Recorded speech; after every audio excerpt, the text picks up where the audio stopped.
Okay, welcome back. This is the second in the series of videos looking at the gaming capability of the MacBook Air. We've made some small adjustments to our framing so that you can actually now see the Fraps frame rate in the top right-hand corner. Apologies for that on the Civ 5 demo. Luckily, I think I spoke endlessly about what the frame rate was so that at any given moment you kind of had an idea of what was going on. Today we're going to look at Borderlands. Once again, this is a MacBook Air 11.6 inch, 1.4 gigahertz Core 2 Duo CPU, the 320M GPU that's common to the entire series, and 4 gigabytes RAM and 64 gigabyte hard drive. We are running Boot Camp and Windows 7 Home Premium. And let's go ahead and launch into Borderlands. Yes, I don't care. Okay, hopefully you can see that we are right at 30 frames per second. Okay, so using the settings that I've got it at right now, you'll see that we are hovering in the mid to high 30s.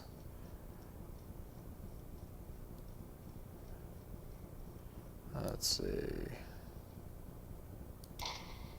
Get their attention.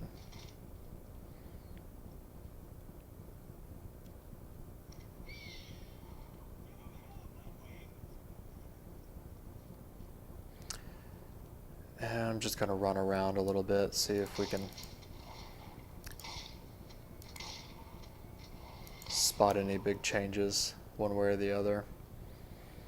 Also see if I'm capable of playing this game, talking, and monitoring the frame rate all at the same time.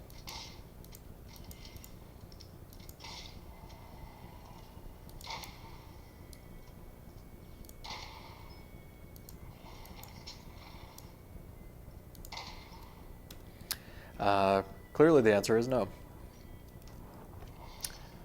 When I talk, I suck at the game even more than usual, and when I try to pay attention to the game, I stop talking. Oh, I did see the frame rate drop down to the high 20s there. I typically set 24-25 as the lowest that I can play a first-person shooter and not get really actively annoyed. So yeah, it looks like the low 40s is about as high as we get, and the high 20s is about as low as we're seeing. This could be different in other areas, certainly. Like I said, because I've only got this low level save here, I've not had a chance on this machine to test the frame rate in all the areas of the game.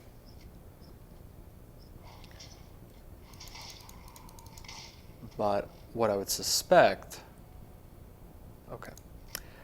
is that more than anything, it's going to rely on how many enemies you've got on screen at once. I think that if you ended up in a really thick firefight, you could potentially see your frame rate drop lower than it is right here. Although we did just have 5 or 6 there at once and looked like it was all right. Trying to think back through my playthrough of this game and exactly how many enemies I ever saw on screen at once, and I'm out of ammo. All I've got left is a sniper rifle, which is perfect for close combat. Here, what I'm going to show you now is one nice thing about this game is you can change your video settings on the fly. And I'm going to show you some of the things that make a difference. This is where I've dialed it in because I feel like it's a pretty good balance of pretty versus playable. But you can make some adjustments to make it prettier. And what I'm guessing you'd be more interested in, some adjustments to make the frame rate higher.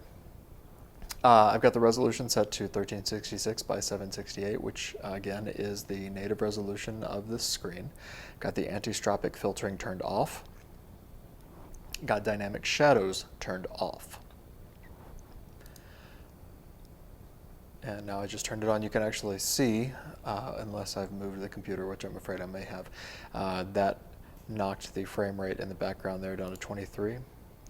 I turn it off and it's at 30, 36, 35, 38.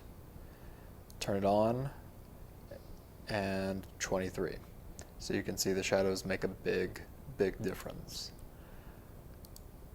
Bullet decals I have turned off. If I turn them on, right now it's not making a difference. I recall seeing a couple of frames per second difference turning that on or off. Obviously it's only going to make a difference when you're shooting the environment and causing those bullet decals to be created. But honestly, I didn't feel like they really added much to the game anyway. Foliage quality I've got turned to high. Texture quality is medium. Game detail is high. I think that that's pretty remarkable, given the fact that this game is, what, a year and a half old, and still pretty good looking, even by today's standards. And that on such an underpowered machine as the Air, we would be able to turn those up. But yeah, when it comes to texture detail, that does not seem to be the bottleneck with this game anyway. Ambient occlusion I have turned off. This was one that I remember playing around with a bit. If I turn it on, we drop down to 32, turn it off, and we're at 38. It was not a huge deal, but it was just enough, and at times it would cause some issues. Bloom I have turned on. Depth of field I have turned on. That was one, if I turn it off, we should see the frame rate go up a little bit. Yeah, we've gone up to 42. Not a huge jump, but significant perhaps for some of you.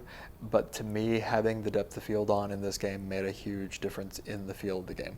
I enjoy the game a lot more with the shallow depth of field, so that when you're dealing with a gun that has iron sights or something and you target down the middle, you've got that change in focus. And so to me it was worth taking a hit on that. And that is the end. Oh no, sorry, flare outs I have turned off. Turn it on. Small hit in the frame rate, not huge. Let's turn ambient occlusion on, flare outs on, game detail high, texture quality high, foliage quality high, bullet decals on. Leave the dynamic shadows off for now because that really just has too much of a hit. Leave the anisotropic filtering off similarly. And let's play around a little bit and see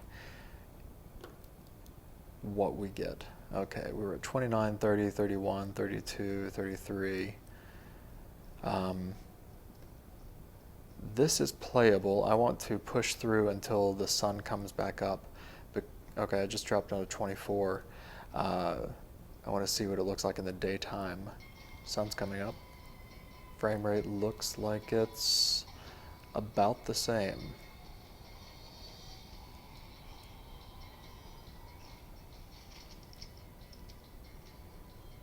Just gonna see what we can make happen here. Now that's good coding right there. You got a corpse floating in the middle of nowhere.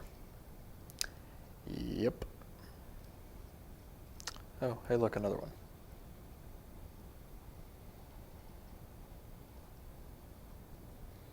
Magical floaty demon dog corpses.